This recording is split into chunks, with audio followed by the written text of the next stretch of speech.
Man, so now I did the face on it to put the hazmat together. I got to do a little bit of paint fixing. Look at that. And I got to do some research on that, make sure I do. I haven't seen that in a long time. I haven't played around with that. So I want to pull it out. You got to take it out of there, see it bubbling. But I got to see if there's anybody online that has a fixer at it. But anyways, I'm going to finish polishing this. Sorry for the air compressor running. So I'm going to polish this up too, just like I did the other face. I'll check it for flatness. I'll get this all cleaned up. I'm taking all the old cylinder gasket material off. Clean it up. Now this all came out of a pawn shop that a customer I bought. And now we've become good friends. So he picks it up cheap. So Henry, can you fix it? Well, I said, what's wrong with it? So on the flywheel side, the nut was broken off. So the crankshaft was damaged. So I got myself a new crankshaft. I got another company called Wolf Creek. I buy from them. I'm not advertising for them, but I'm just letting you know, good company. Ryan there ships fast for me. Takes different types of payment, of course. I'll get up in here. But I get this all polished up. Not removing metal. For a minute, so minute you can't even tell. And I get this all cleaned up. Then I'll take a flat edge and a file and I'll make sure it's nice and flat.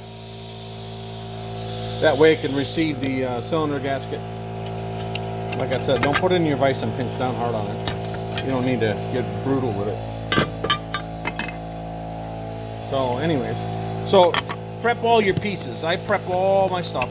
I don't know how some are fast and quick. I'm not. I'm going to prep all my stuff and get it ready for receiving the parts, and then I can systematically put it together quicker. A little bit better that way. I would think a great mechanic would do that. I'm saying I'm great, I'm just a mechanic. So, you get the gist. I do this, I can look for cracks, imperfections, unevenness. Not everybody, even the manufacturer, doesn't do everything perfect. Sometimes there's a hidden flaw. So, we are human. Anyway, clean this up, look it over, look for cracks, problems, paint coming off, clean it up, and make sure it's ready to receive the new parts. See the old impulse hose on there. I have a dry rotted. So,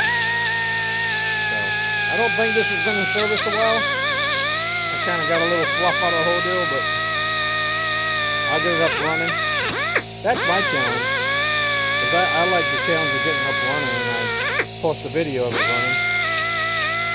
I still got a saw. Craftsman I gave up on it. It's just not quite right. I'm playing with the carburetor. It's an older version. So I'll get it going. I got a bunch of other stuff. I've done stuff that is ancient that I didn't even know existed. Took it apart and figured it out, mic'd out the bearings, figured out a replacement seal. I didn't videotape a lot of that stuff in the past. It was just something I did to make money on the side.